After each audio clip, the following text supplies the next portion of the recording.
हम अपने बच्चों से छूट जाते हैं। तो आप देखिए कि ये अलग अलग पुतले हैं। क्या राहुल जी, ये सभी पुतलों में आतिशी व्यवस्था की गई है? जी बिल्कुल, और आप देखेंगे कि थोड़ी देर में इन सभी का दम चूर होने वाला है और रावण धराशायी होने की कगार पर है। कुछ ही क्षणों में उसका जो दम से चौड़ा सीना आपको दिखाई दे रहा है, ये धरती पर आकर गिरने वाला है। बहुत ही अच्छी इस बार नगर निगम की व्यवस्था की गई है। और जिस तरह से ये देखिए, अब वो घड़ी शुरू हो चुकी है जब कोई भी दुर्घटना, संभावित दुर्घटना हो सकती है। कृपया मैदान के बीच में ना दौड़ें, अपने आप को बैलेंस बनाए रखिए, संतुलित बनाए रखिए, क्योंकि ये जो आतिशी नजारा है और उसके बाद इस मैदान से भी आतिशी वर्षा होगी और इस जमीन से सितारे आसमान की तरफ जाएंगे। अंसारी फायर वर्क्स की तरफ से, नगर निगम की जानिब से बहुत ही शानदार व्यवस्था। और देखिए, मैं कुछ देर के लिए अपना माइक्रोफोन रावण के पुतलों की तरफ करता हूं, ताकि इसके जो ये जो आतिशी आप सुन रहे हैं आवाज है, ये आपके कानों तक भी पहुंच सके। लेकिन मैं समझता हूं कि ये वैसे ही पहुंच रही होगी। एक बहुत ही शानदार यहाँ पर दृश्य दिखाई दे रहा है। ये जीवन में ये दृश्य बहुत ही महंगा दृश्य है, जो बहुत दुर्लभ वर्ष में एक बार दिखाई देता है। और इसीलिए ये रावण का चबूतरा विख्यात है, ये दशहरा मैदान विख्यात है। ये घड़ी जो वर्ष में एक बार आती है। अब देखिए कि ये जो इसके अतिशी शोर के जो अलग अलग पुर्जे हैं, वो हमारे कमेंटेटर बॉक्स तक भी उड़ के आ रहे हैं। लेकिन हमें तो थोड़ा हिम्मत रखनी होगी राहुल जी, और हर दुर्घटना के लिए हम तैयार रहते हैं, क्योंकि हमारे साथ मर्यादा पुरुषोत्तम है, हमारे आराध्य शिव है, राम है, और जो हम सब के साथ है।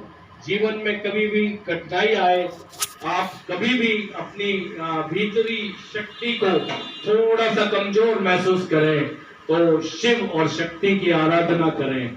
अपने आराध्य की स्मृतियां जहां पर आप पहुंचे, तो वो आपके व्यक्तित्व के साथ रहेगी।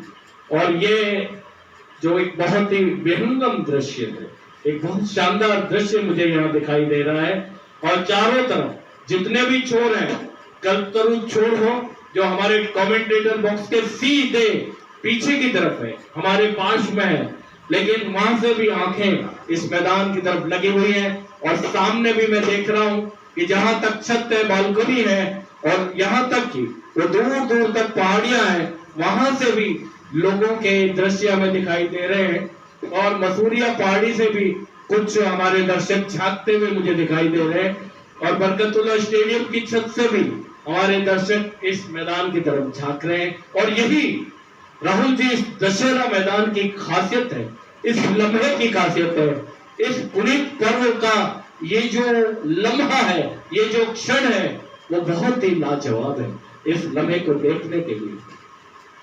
और रावण इस समय मृत्यु से पहले अट्टहास कर रहा है, उसके अट्टहास में एक आतंक है, और हमें इस आतंक से डरना नहीं है, अपितु हमें अपने कर्तव्य से भागना भी नहीं है।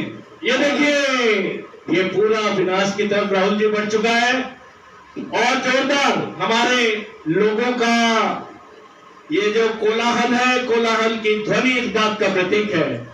और देखिए, इस रावण के दहन की जो अग्नि की दाह है, वो हमारे कमेंटेटर बॉक्स तक आ चुकी है।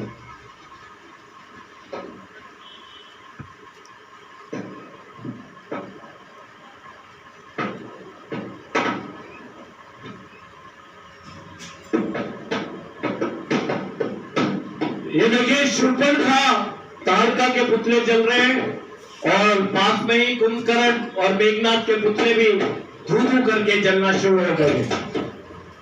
ये जल नहीं रहे, बल्कि इनका अहंकार जल रहा है, इनका मानवता के प्रति जो इनका दुराचार है वो जल रहा है।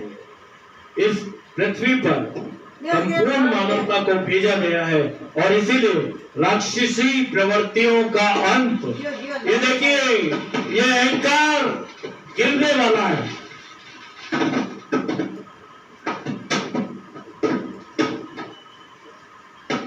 और अब भी जो इतने उत्साह से लोग प्रतीक्षा कर रहे हैं प्रमोद जी, ये रावण के गिरने का प्रतीक्षा कर रहे हैं और कहते हैं कि जब रावण युद्ध में पृथ्वी पे गिरा था तो पूरी पृथ्वी कांप उठी थी, क्योंकि इतने दिनों से उसके अत्याचार की कोई सीमा नहीं थी। और जब वो अहंकार चूर हुआ और वो पृथ्वी पे गिरा तो एक बार पूरी पृथ्वी डोल गई, किंतु उसके बाद एक ऐसी शांति छा गई, लोगों के मन में एक ऐसी शांति छा गई, ऐसा उत्साह जगा कि बहुत वर्षों तक लोगों को ये युद्ध याद रहा।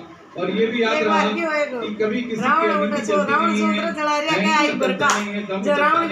जीत हमेशा मर्यादा के बल की होती है। और चाहे कितनी धन दौलत हो, सोने की लंका हो या कितनी ही तिजोरियां उसके स्वर्णिम अशर्फियों